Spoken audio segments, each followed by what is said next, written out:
ನಗರದ ಎಂಜಿ ರಸ್ತೆಯಲ್ಲಿ ಪ್ರತಿಷ್ಠಾಪಿಸಲಾಗಿರುವ ಮರ್ಯಾದ ಪುರುಷೋತ್ತಮ ಶ್ರೀರಾಮ ಮಂದಿರದ ಮಾದರಿಯಲ್ಲಿ ಗಣೇಶನ ಮೂರ್ತಿಯ ದರ್ಶನ ಪಡೆದ ಕಂಪ್ಲಿ ವಿಧಾನಸಭಾ ಕ್ಷೇತ್ರದ ಜನಪ್ರಿಯ ನಾಯಕರಾದಂತಹ ಸನ್ಮಾನ್ಯ ಶ್ರೀ ಟಿ.ಎಚ್. ಸುರೇಶ್ ಬಾಬು ಸರ್ ಅವರು ಬಳ್ಳಾರಿ ಪಟೇಲ ನಗರದಲ್ಲಿ ಶ್ರೀ ಸರ್ವಸಿದ್ಧಿ ವಿನಾಯಕ ಮಿತ್ರ ಮಂಡಳಿಯ 25ನೇ ವರ್ಷದ ಬೆಳ್ಳಿ ಹಬ್ಬ ವಾರ್ಷಿಕೋತ್ಸವಕ್ಕೆ ಮಂಗಳವಾರ ಸಂಜೆ ಜನಪ್ರಿಯ ನಾಯಕರಾದಂತಹ ಟಿ.ಎಚ್. ಸುರೇಶ್ ಬಾಬು ಸರ್ ಅವರು ಭೇಟಿ ನೀಡಿ ವಕ್ರತುಂಡ ಗಣಪನಿಗೆ ಪೂಜೆ ಸಲ್ಲಿಸಿ ಭಕ್ತಿಯಿಂದ ನಮಿಸಿದ್ರು.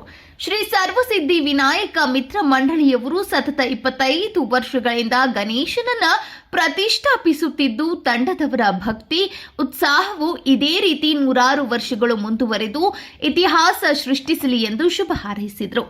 ಈ ವೇಳೆಯಲ್ಲಿ ಶ್ರೀ ಸರ್ವಸಿದ್ಧಿ ವಿನಾಯಕ ಮಿತ್ರ ಮಂಡಳಿಯವರು ಕಂಪ್ಲಿ ವಿಧಾನಸಭಾ ಕ್ಷೇತ್ರದ ಸನ್ಮಾನ್ಯ ಶ್ರೀ ಜನಪ್ರಿಯ ನಾಯಕರಾದಂತಹ ಟಿ.ಎಚ್. ಸುರೇಶ್ ಬಾಬು ಸರ್ ಅವರನ್ನ ಸನ್ಮಾನಿಸಿ ಶುಭ ಹಾರೈಸಿದರು.